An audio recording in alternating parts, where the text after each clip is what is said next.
Elle trouble l'esprit de son frère en lui lançant des sorts diaboliques. Le cerveau de l'homme est complètement perturbé. Céline se précipite pour voir ce qui arrive à son père. La tante dit « Lève-toi vite, chef. Pourquoi tu n'as pas encore rangé toutes ces affaires ?» L'homme répond « Non. Je n'avais pas l'habitude de faire le ménage. C'est ma femme et mes enfants qui s'occupent de la propreté de la maison. » Et la tante réplique « Je n'ai pas de temps à perdre avec toi. Allez, rends la maison propre. » Automatiquement, Céline intervient « Papa, arrête s'il te plaît. » Alors qu'elle tente de rejoindre son père, la tante l'attrape en refusant catégoriquement qu'elle intervienne. Mais Céline se défend courageusement. La tante ordonne à l'homme de continuer sans s'arrêter ce qu'elle lui a demandé. Mais Céline s'y oppose et court derrière son père tout en le tirant. Et comme l'esprit maléfique est toujours actif dans l'homme, il continue d'exécuter les ordres de sa sœur. La tante crie « Céline. Quel est ton problème ? Quel est ton problème, Céline ?» Mais Céline la regarde sévèrement à cause de sa méchanceté, puis se tourne vers son père. La tante continue de la menacer, et Céline, en colère, répond « Qui t'a dit de maltraiter mon père ?» avant de gifler sa tante. Cette dernière, furieuse, s'exclame « La prochaine, ce sera ton tour, fille impolie » et ordonne à l'homme de reprendre le travail. Céline s'interpose « Non.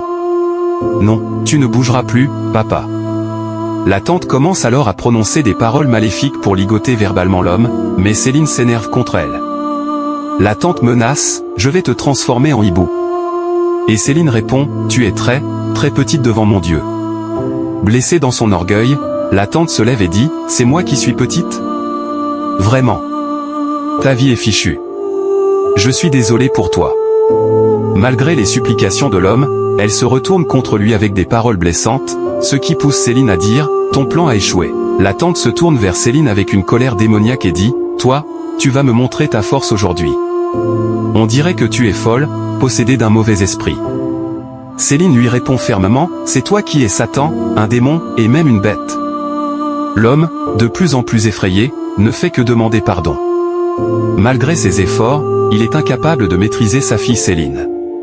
Soudain, Céline est frappée par un coup spirituel lancé par Satan. L'homme continue de supplier sa sœur de réveiller sa fille, mais la tante, se croyant toute puissante, le gronde et lui ordonne de reprendre immédiatement le nettoyage.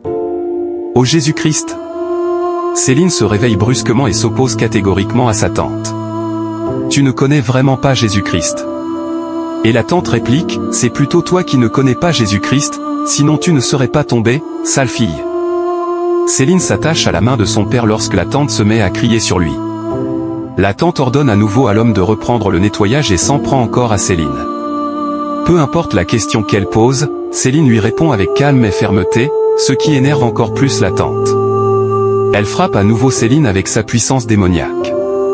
Quand elle tente de tuer l'homme à l'aide de sa force occulte, Céline intervient pour l'arrêter et commence à rassurer son père.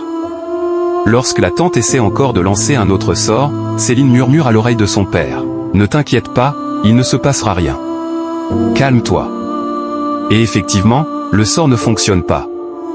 Quand la tante insiste, Céline, avec foi, la renverse spirituellement en lui ordonnant de prendre le seau et de faire le nettoyage. Mais la tante refuse. Alors Céline s'approche d'elle en criant le nom de Jésus-Christ, tout en maintenant ses pieds. Et voilà. La tante reçoit un coup spirituel plus fort que jamais. Elle est obligée d'obéir à Céline, sous peine de mourir. Céline la réprimande comme jamais auparavant. Puis elle retourne vers son père et lui dit « Je te commande, au nom de Jésus-Christ. Au nom de Jésus-Christ. » L'homme est frappé par une puissance du Saint-Esprit, signe de sa guérison. Il commence à retrouver ses esprits, tandis que Céline traite sa tante de la même manière que cette dernière avait traité son père. Revenu à lui, l'homme demande à Céline ce qui se passe réellement avec tout ce tumulte. Mais Céline lui répond simplement « Tais-toi. » Notre tante puissante devient soudainement impuissante, minuscule, comme Céline l'avait prophétisé. Céline lui ordonne de dire à son père ce qui s'est réellement passé. La tante commence à raconter la vérité, et l'homme est complètement bouleversé. Céline continue à donner des ordres à sa tante, en s'opposant fermement à toute tentative d'autorité de son père. « Je prie pour toi.